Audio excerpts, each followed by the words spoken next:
Hey there, Golden Valley. John with the Park and Rec Department bringing you another episode of Home Wrecked.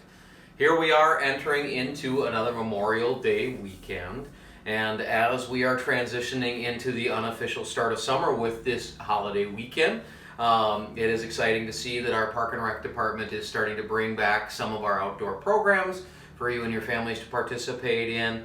But we're also looking forward to continuing Home Wrecked. So if you're curious what else we've got to offer, please check out our website at goldenvalleymn.gov to see what the Park and Rec Department is doing this summer. Otherwise, look forward to continuing to have you tune into our Home Wrecked episodes. But as I mentioned, heading into Memorial Day weekend, there's so many things that we look forward to Memorial Day weekend, the extra day off, but of course the food here in Minnesota.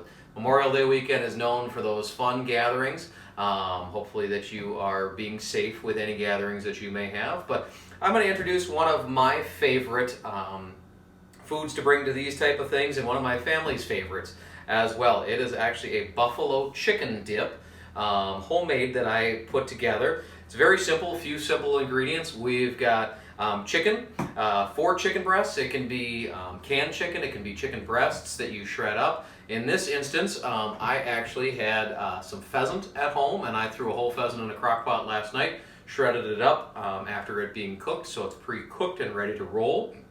Other ingredients are 2 cups of cheese. I like to use Mexican cheese. It adds a little bit of tanginess to it versus just cheddar or a Colby Jack or something like that. Some ranch dressing, some Frank's Red Hot sauce. Use this to your palate. I like a little extra zip, so I actually use Frank's buffalo sauce. You can use any of the any hot sauce you want, but need about 12 ounces of that. Then we've got 16 ounces of cream cheese as well. And I've taken the liberty of pre-melting that a little bit so it mixes in with everything else as we go along. So what I'm going to do, since I have cooked the chicken already, I'm actually going to use my crock pot, mix everything in here, put it on warm or low, and kind of set it and forget it and let it go. Another way to do this is once you mix it all together, you can put it in the oven for about 45 minutes at 350 degrees. Even if the chicken is uncooked, this should still take care of cooking the chicken to the proper temperature, so it is good to go there. So let's get started. Let's mix things in. I'm going to take, again, in this instance, I've got my pheasant, so I call it my buffalo pheasant dip. Dump it in the crock pot, make sure I get everything. It's nice and shredded. There's no specific particular order, but I like to make sure the chicken's got some good, or the meat's got some good flavor to it. So I like to pour in the hot sauce next. Make sure I get the whole bottle in there. This way I think it allows the meat to soak up a little bit of the hot sauce, and there's plenty left, so I'm going to stir it up a little bit before I add anything else. Make sure I coat all of the meat, get that nice and spicy for me as we go forward. Mix it up. If your chicken or if your meat's a little bit big here, you can kind of chop it up a little bit. Now I'm going to take the cream cheese and I'm going to dump that in there. Again, I pre-melted that. I put that in the microwave for about 2 minutes to soften it up. Make sure it's nice and easy to mix. And get everything all mixed up in there. A couple more good stirs here. Then next I'm going to take the 16 ounces of ranch dressing, dump that in. Not sure about you, I'm probably one of the weird ones here. I'm not actually a huge fan of ranch dressing on itself, but it goes really well in this. If you're not a ranch dressing fan, you can also substitute blue cheese if you like that a little better with your buffalo stuff. So that's also an option. Lots of variations to this fun recipe. Kind of make it, play with it a little bit, see what you think is your favorite as you go along. So again, I'm going to mix it up. Got that all out.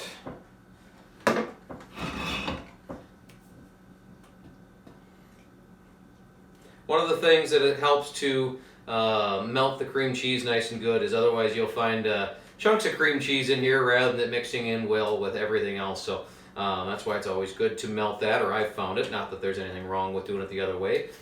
Just some of the things that I've found as I've made different variations.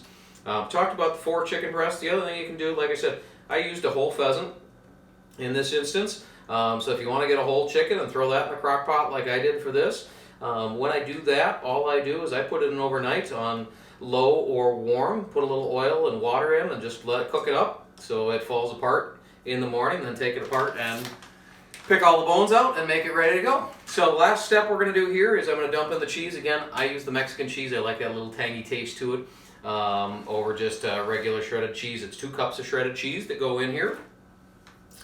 Mix it all together.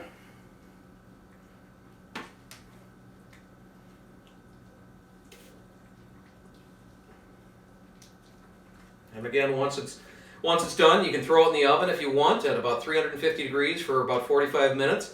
Let it all heat up and mix together, or in this instance where I'm using the crock pot, I just set it on warm to low and set it and forget it for a little bit, stir it from time to time, and it's nice and ready to go and ready to serve whenever you are ready for.